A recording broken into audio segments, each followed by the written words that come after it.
area sini ya. Nama area toh. Ada itu. Ini. Nampak ah? Hati-hati ya guys, mancing sini, area sini. Saya punya telepon tak boleh terang oh. Yang mana area sini Kulim nih ya, sungai nama toh? Prai. Sungai Prai. Ah ini ada oh. Jauhkan diri daripada tebing-tebing lah.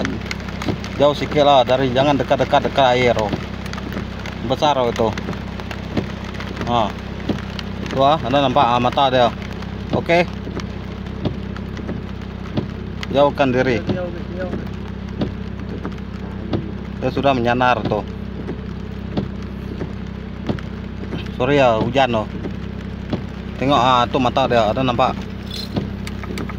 Besar tong guys. Oke, itu saja.